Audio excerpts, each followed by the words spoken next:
L'hôtellerie fait aujourd'hui l'objet d'une attention toute particulière de la part du gouvernement. D'abord, c'est Laurent Fabius qui annonce le 11 juin la création d'un fonds d'investissement pour aider les hôteliers à rénover leurs établissements. Une semaine plus tard, c'est l'adoption de la loi Macron qui, entre autres, supprime la clause de parité tarifaire qui obligeait les hôteliers à proposer les mêmes prix sur tous leurs canaux de réservation, y compris sur leur propre site. C'était une revendication forte du patronat hôtelier. Beaucoup de sollicitudes car il y a urgence. Cette courbe sur le risque de défaillance dans la profession suffit pour comprendre l'ampleur du malaise.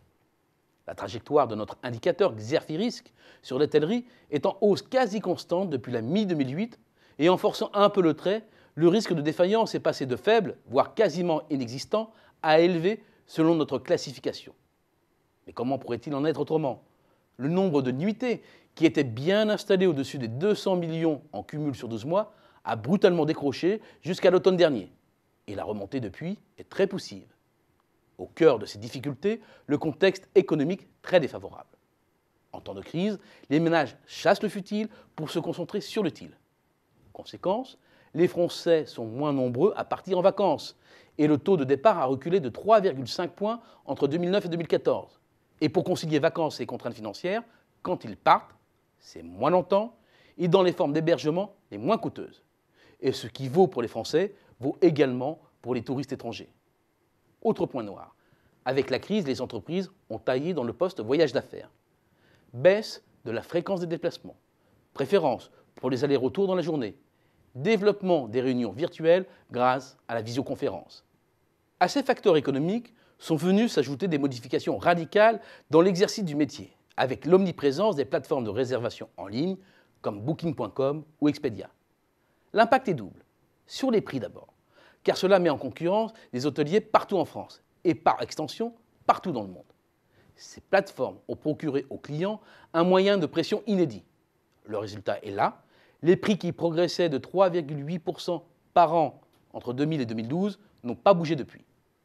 Bien sûr, ils ne sont pas les seuls à souffrir avec une inflation générale qui fait du raz-motte.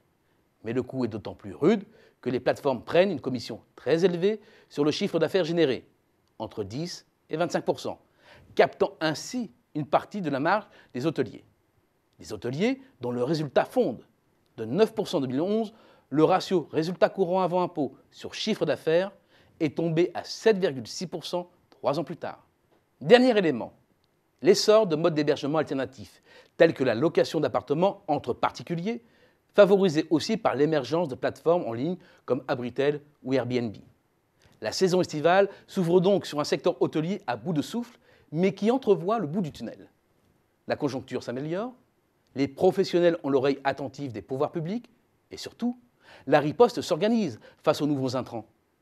Une première offensive a été menée par Accor, qui a ouvert sa propre plateforme de réservation en ligne réservée aux hôteliers indépendants. Et ce site a bien pour vocation de contrer les sites de réservation comme Booking.com et de casser les tarifs de l'intermédiation.